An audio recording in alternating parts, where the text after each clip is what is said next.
Hello guys, मेरा नाम है Jibran Sayyed and I'm Asma Sayyed. Welcome to Al Safar Portugal immigration consultancy.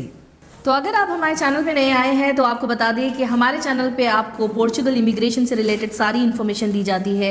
यहाँ पर आप हमसे कमेंट कर या मैसेज कर ईमेल कर हमसे सवाल पूछ सकते हैं। आपको जो भी डाउट है यहाँ पर आने के लिए, अपने पेपर वर्क के लिए आप हमसे पूछ सकते हैं। So if you're new to the channel, please don't forget to like, share and subscribe to the channel। और ये वीडियो और ये चैनल उन लोगों तक पहुँचने दीजिए जो लोग पोर्चुगल आना चाहते हैं या फिर अपनी मुल्कों से निकल के कहीं और माइग्रेट होना चाहते हैं और कहीं और कंट्री का उनको पासपोर्ट अगर चाहिए, कहीं और की सिटीजनशिप अगर उनको चाहिए तो उन तक ये वीडियो पहुँचने दीजिए।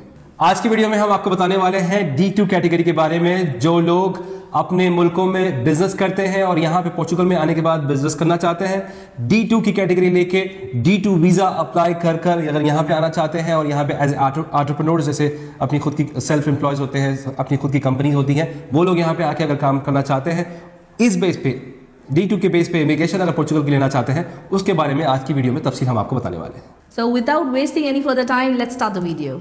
तो जैसे कि हमने आपको कहा कि आज की वीडियो हम आपको D2 के बारे में बताने वाले हैं। D2 क्या है, किसको लेना चाहिए, कौन कौन इसके लिए एलिजिबल है, क्राइटेरिया क्या है, क्या क्या डॉक्यूमेंट्स की ज़रूरत पड़ती है और कहाँ से कौन से मुल्कों से एक्चुअली आप अप्लाई कर सकते हैं, ये आपको तफसील से पेपर वर्क, पूरा ब्रेक डाउन, कितना आपका बजट होना चाहिए, क्या क्या डॉक्यूमेंट्स की रिक्वायरमेंट है, हर चीज़ आज की वीडियो में आपको बताने वाले हैं 1 2 3 4 step by step.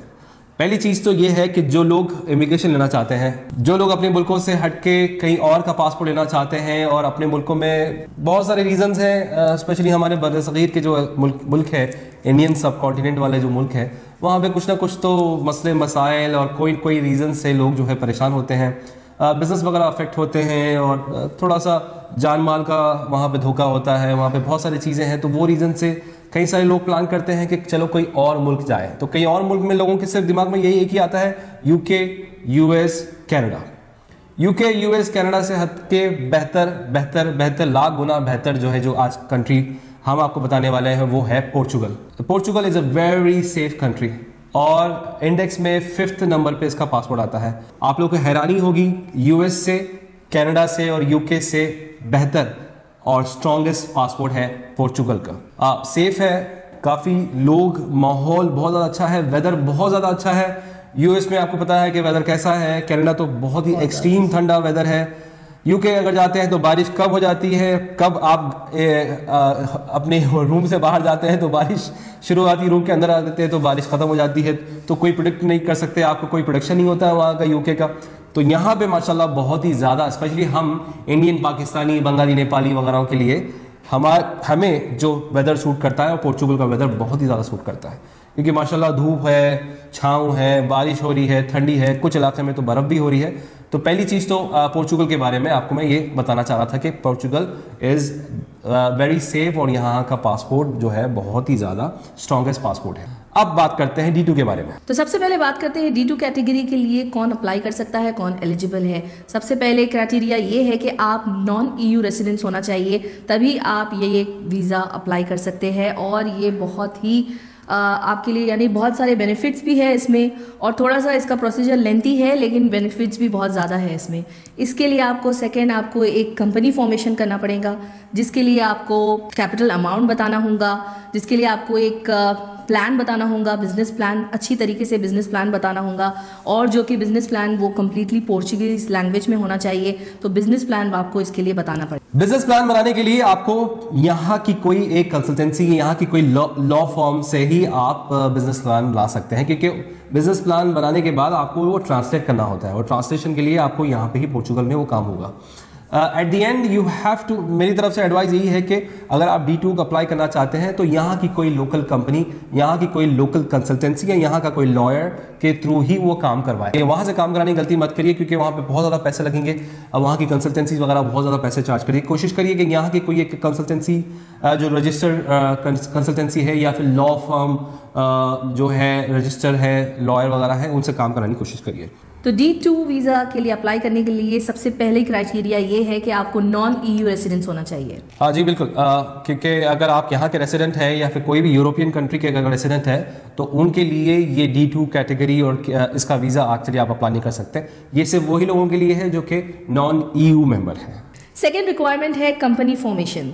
Ji, company formation के लिए, कंपनी सेटअप करने के लिए आपको यहाँ पे पहली चीज़ तो आपका एग्जिस्टिंग बिजनेस हो सकता है इंडिया, पाकिस्तान, दुबई, सऊदी वगैरह में, वही सेम ब्रांच आप यहाँ डाल सकते हैं, या फिर आप एकदम नई कंपनी भी खोल सकते हैं। डेफिनेटली फॉर श्योर ये जो यहाँ पे कंसल्टेंसी होगी जिसको आप हायर करेंगे वो आपका पेपर वर्क करेगी, नाम वगैरह देखेंगे। अगर आपकी एग्जिस्टिंग कंपनी है तो वो सेम नाम डेफिनेटली आपको आप चाहते होंगे कि वो सेम नाम हो, या फिर आपकी अगर नई कंपनी है तो मेरी तरफ से रिकमेंडेशन ये है कि जैसे हम भी काम करते हैं कंपनी फॉर्मेशन का, तो लिस्ट ऑफ कंपनीज के नाम दे देते हैं हम आप लोग को। वो इंग्लिश में भी हो सकते हैं, पोर्चुगीज में भी हो सकते हैं, जो भी नाम आपको पसंद है वो नाम सेलेक्ट करके आपकी कंपनी फॉर्मेशन का पेपर प्रोसेस जो है शुरू हो सकता है। तो दूसरी रिक्वायरमेंट है कंपनी फॉर्मेशन करना D2 के लिए। थर्ड रिक्वायरमेंट है आपके पास एक सफिशिएंट फंड होना चाहिए ताकि आप अपने बिजनेस को कैसे सर्वाइव करने वाले, कैसे सस्टेन करने वाले हैं, तो एक फंड भी आपके पास होना चाहिए इसके लिए। डेफिनेटली उसके लिए आपके पास ज़्यादा से ज़्यादा मिनिमम मैं कहता हूं कि 10,000 यूरो तो किसी के पास होना चाहिए शो करने के लिए। आपके दुबई वाली अकाउंट में, सऊदी, इंडिया, पाकिस्तान वाले अकाउंट में जब ये प्रोसेस पूरा चल रहा है तो आपके अकाउंट में मिनिमम 10,000 यूरो आपके पास होनी चाहिए।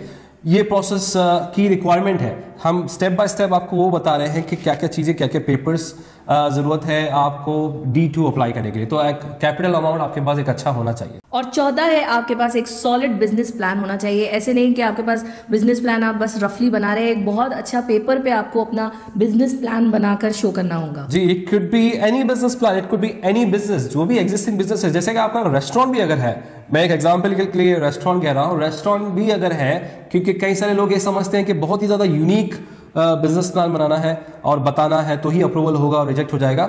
यूनिक है तो डेफिनेटली बहुत ज़्यादा अच्छा है, लेकिन business plan could be any business. आपका जो भी एग्जिस्टिंग बिजनेस है या फिर आप नया बिजनेस करना चाह रहे हैं तो इसका प्रॉपर बिजनेस प्लान बनाइए कि एक साल के अंदर आप कहाँ तक देखते हैं, कहाँ तक आप अपनी रेवेन्यू और प्रॉफिट वगैरह जो है एक्सपेक्ट करते हैं। तो आपके कितने सारे एम्प्लॉयज़ आप जो है हायर करने वाले हैं, आप शुरुआत कितने एम्प्लॉयज़ के साथ करने वाले हैं, उसका फिर आप इन्वेस्ट कितने करेंगे और आप रिटर्न कितना एक्सपेक्ट कर रहे हैं। बिजनेस प्लान, थोड़ा सा आपको एक प्रोफेशनल बिजनेस प्लान बनाना पड़ेगा। और वो बिजनेस प्लान, जैसे कि मैंने आपको पहले भी कहा था, यहाँ पे पोर्चुगीज लैंग्वेज में फिर वो बिजनेस प्लान ट्रांसलेट होता है, जब भी एम्बेसी में फिर वो बिजनेस प्लान सबमिट होता है with all these list of document जो हम आपको बता रहे हैं। तो नेक्स्ट डॉक्यूमेंट जो रिक्वायर्ड है वो है आपकी कंट्री से जहाँ से भी आप है वहाँ का PCC रिक्वायर्ड है, और आपकी होम कंट्री जो आप जहाँ के भी है। अगर आप सपोज दुबई में रहते हैं, सऊदी में रहते हैं, लेकिन आप ओरिजिनली इंडियन या पाकिस्तानी या बंगाली है, तो आपको दोनों भी कंट्रीज का आपको PCC चाहिए, यानी पुलिस क्लियरेंस सर्टिफिकेट चाहिए। Police clearance certificate, police character certificate कहते हैं उसको। कई सारे लोग ये समझते हैं कि नहीं, हम तो दुबई में पैदा हुए या फिर 20 साल से दुबई में है, हम तो इंडिया गए ही नहीं, हम तो पाकिस्तान काफ़ी टाइम से गए नहीं। तो इंडिया, अपने दुबई ने आपको पासपोर्ट दे दिया था क्या? सऊदी ने आपको पासपोर्ट दे दिया था क्या? आप जहाँ के नेशनल हैं वहाँ का तो आपको PCC चाहिए ही चाहिए। उसके बाद फिर जहाँ पे आप रेसिडेंट हैं, जो भी कंपनी में GCC में अगर आप रह रहे हैं, उससे हटके भी अगर आप कहीं रह रहे हैं तो वहाँ का भी पुलिस कैरेक्टर सर्टिफिकेट चाहिए ही चाहिए। मिनिस्ट्री ऑफ फॉरेन अफेयर्स से अटेस्टेड और अपॉस्टाइल वगैरह करा के पाकिस्तान वाला भी पाकिस्तान वाला चाहिए तो पाकिस्तान की एम्बेसी से, पोर्चुगल की एम्बेसी से भी वो अटेस्टेशन होगी, जब भी जाके आपका ये D2 वाला प्रोसेस। तो उसके लिए PCC, D2 के लिए PCC बहुत ज़्यादा ज़रूरी है। नेक्स्ट डॉक्यूमेंट इसके लिए रिक्वायर्ड है कि आपको आपका प्रूफ ऑफ एड्रेस देना होगा। पोर्चुगल में आपका कोई ऐसा एड्रेस हो जहाँ का आपको प्रूफ ऑफ एड्रेस देना ही पड़ेगा। जब आप इस कैटेगरी के लिए अप्लाई करते हैं तो ऐसा नहीं कि आप यहाँ पर नहीं है वहीं पर है तो आप कैसे वो एड्रेस लेंगे, लेकिन आपको यहाँ पर पोर्चुगल में आपको एक प्रूफ ऑफ एड्रेस लेना बहुत ज़रूरी है। उसके लिए डेफिनेटली, क्योंकि आप वहाँ से बैठे बैठे कर नहीं सकते, तो एक कंसल्टेंसी आपको हायर करनी पड़ेगी या फिर एक रियल एस्टेट से आपको बात करना पड़ेगा। और आपको देखिए, सबसे बड़ा मरहला D2 के लिए जो रिक्वायरमेंट है और जो काम आके रुक जाता है वो यही है कि आपको घर चाहिए, यहाँ का घर चाहिए, टेनेंसी कॉन्ट्रैक्ट चाहिए, 1 साल का मिनिमम टेनेंसी कॉन्ट्रैक्ट चाहिए, तो उसके बाद ही फिर ये प्रोसेस फिर आगे बढ़ेगा। अगर आपके पास घर नहीं है, एड्रेस नहीं है, तो फिर आपका प्रोसेस नहीं बढ़ेगा आगे। D2 हो या D7 हो, दोनों के लिए आपको एड्रेस बताना बहुत ज़्यादा ज़रूरी है। मिनिमम 1 साल का आपको, पहले ये होता था कि होटल का 1 महीने का होटल या फिर होटल अपार्टमेंट का भी आप बता दें तो चलता था। अब आपको टेनेंसी कॉन्ट्रैक्ट चाहिए यहाँ का, कि आप यहाँ पे आकर रहने वाले हैं, तो वो शो करना है उनको कि एड्रेस है आपके पास। D2 हो या कोई भी वीज़ा हो या कोई भी कैटेगरी अगर आप अप्लाई कर रहे हैं, उसके लिए अप्लाई करने के लिए जो सबसे पहले 2 डॉक्यूमेंट्स हैं वो है NIF है आपका टैक्स का नंबर, फिस्कल नंबर भी कहते हैं यहाँ पे, NIF NIF। ये डॉक्यूमेंट हर चीज़ के लिए इम्पोर्टेंट है और हर काम के लिए एक्चुअली ये कनेक्टेड है। दूसरा नंबर जो इंपॉर्टेंट नंबर है वो है आपका NIS NISS, जो है सोशल सिक्योरिटी नंबर, SSN, उसे कहते हैं SSN या NISS NIS। ये 2 डॉक्यूमेंट्स आपके बहुत ज़्यादा ज़रूरी है, उसके बाद ही आपकी D2 की कार्रवाई आगे बढ़ेगी। तो एड्रेस के बाद सबसे ज़्यादा अहम चीज़ आ जाती है आपका बैंक अकाउंट। बैंक अकाउंट आपको यहाँ पर पोर्चुगल में आकर आपको बैंक अकाउंट चाहिए, वो भी एक बहुत सारा डिफ़िकल्ट काम है। जैसे कि एड्रेस आपका बहुत मुश्किल से आपको घर मिलता है और उसका जो प्रोसेस है थोड़ा सा डिफिकल्ट है, वैसे ही बैंक अकाउंट भी थोड़ा डिफिकल्ट खुलता है यहाँ पर। ऐसे नहीं कि कोई भी जाकर अकाउंट खुला दे यहाँ पर, ये भी एक थोड़ा सा डिफिकल्ट काम है जी। फिर भी बैंक अकाउंट और दूसरे सब चीज़ें जो है, एक पावर ऑफ अटॉर्नी, जैसे D2 के लिए आप एक लॉ फर्म को अपॉइंट करते हैं या कंसल्टेंसी को अप्रोच करते हैं, तो वो लोग को फिर आप अपना एक पावर ऑफ अटॉर्नी देते हैं। पावर ऑफ अटॉर्नी देने के बाद आपकी कंपनी बनाएगा, आपके लिए घर देखेगा और आपके लिए फिर बैंक अकाउंट आपका बनाएगा, चाहे वो कंपनी का बैंक अकाउंट हो या फिर अपना पर्सनल बैंक अकाउंट हो। दोनों भी आपके एक्चुअली बैंक अकाउंट ज़रूरी है, आपका पर्सनल भी चाहिए और आपकी कंपनी का भी चाहिए। प्रोसेस बहुत ज़्यादा लंबा है, काफ़ी ज़्यादा पेपर वर्क है इसके अंदर, थोड़ा सा कॉम्प्लिकेटेड है, डेफिनेटली कॉम्प्लिकेटेड है और महंगा भी है। 10,000 यूरो तक एक्चुअली इसका खर्चा होता है। 10,000, आज मैंने पहली बार एक्चुअली वीडियो पे बता दिया है कि एक्चुअली इसका खर्चा क्या होता है। 10,000 यूरो तक आपको अपना बजट बनाना पड़ेगा ये D2 के लिए, सिर्फ अप्लाई करने के लिए। फिर खुदा न खास्ता अगर रिजेक्ट हो गया तो पूरे पैसे डूब गए फिर आपके। तो ये है देखिए डॉक्यूमेंट्स और रिक्वायरमेंट्स D2 के लिए। और अपने मुल्कों से आप अपॉइंट कर सकते हैं कोई एक लॉ फर्म या फिर एक कंसल्टेंसी, एक लॉयर से आप बात करके आप अपॉइंट कर सकते हैं। पावर ऑफ अटॉर्नी देके उसको आपकी चीज़ें और जो प्रोसेस जो है वो शुरू हो सकता है। साइमल्टेनियसली फिर आपको वहाँ पे दुबई से अगर आप कर रहे हैं तो दुबई से फिर आपको वहाँ की VFS के थ्रू जो है एक अपॉइंटमेंट लेनी होती है। और अपॉइंटमेंट लेने के बाद ये सब डॉक्यूमेंट्स आपको सबमिट करना है।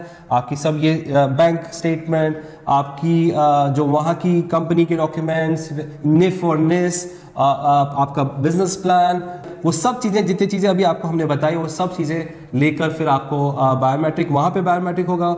होने के बाद फिर वो अप्रूव होने के बाद फिर आपको 120 डेज का वीज़ा मिलेगा। ये नहीं कि D2 कैटेगरी लोग ये समझते हैं कि डायरेक्ट TRC पे आ जाते हैं, वो डायरेक्ट आते ही यहाँ पे लैंड करते हैं, सलाम साहब आपका TRC रेडी। ऐसा नहीं है, आपको यहाँ पे आना है, कुछ टाइम बिताना है, बिजनेस वगैरह चलना है, फिर वही वेट करना है आपको। वो 3 महीने भी हो सकते हैं, 4 महीने भी हो सकते हैं, फिर 6 महीने भी हो सकते हैं। अलबत्ता आपको शेंजन वीज़े पे आने के बजाय आपको एक D2 वीज़े के लिए एक कैटेगरी है। D2 वीज़े पे आप डायरेक्ट आते हैं, 120 दिन का वो D2 वीज़ा होता है। यहाँ पे आने के बाद वाकई में आपको अपना बिजनेस वगैरह सेटअप करना है और यहाँ पे आके फिर आपकी फिर बायोमेट्रिक होगी। उसके बाद आपको अपना TRC कार्ड मिलेगा, वो भी फिर वेट करना है, जैसे दूसरे लोग भी जो वेट कर रहे हैं वो वेट करना है। तो ये चीज़ हो गई, ये रिक्वायरमेंट है, ये चीज़ें हैं आपको अभी हमने तफसील से बता दिए हैं क्या क्या चीज़ें हैं। खर्चा भी उसका अच्छा खासा बड़ा खर्चा है, बजट आपका अच्छा खासा बड़ा होना चाहिए क्योंकि आपने D2 कैटेगरी सेलेक्ट की है। एक एंटरप्रेन्योर और एक बिजनेस स्टार्टअप के लिए आप यहाँ पे आए हैं, 2 कैटेगरी है। अब उसकी आपको बता देते हैं, अब उसकी आपको हम बेनिफिट्स बता देते हैं कि क्या क्या बेनिफिट्स है D2 होने के लिए। D2 अगर आपको मिल जाता है, TRC यहाँ पे मिल जाता है आपको, तो आप 27 कंट्रीज, जो यूरोप की अलग 27 कंट्रीज, शेंजन के अंदर जो 27 कंट्रीज है, वो फ्रीली वो कार्ड पे, TRC कार्ड पे आप वो ट्रैवल कर सकते हैं। दूसरी, आपका कार्ड मिलने के बाद दूसरा बेनिफिट आपका ये है कि आपका जब TRC आ जाता है तो आप अपनी फैमिली रीयूनिफिकेशन के लिए डाल सकते हैं। आपकी फैमिली भी आपके यहाँ पर आ सकती है और आने के बाद उनको भी रेसिडेंस कार्ड मिल सकता है, सारे बेनिफिट्स मिल सकते हैं। वो भी एक कॉम्प्लिकेटेड प्रोसेस है। एक बार TRC आने के बाद बेहतर वो लोगों के लिए होता है, आसानी वो लोगों के लिए होती है जो कि जिसकी फैमिली उनके साथ यहाँ पे आ गई।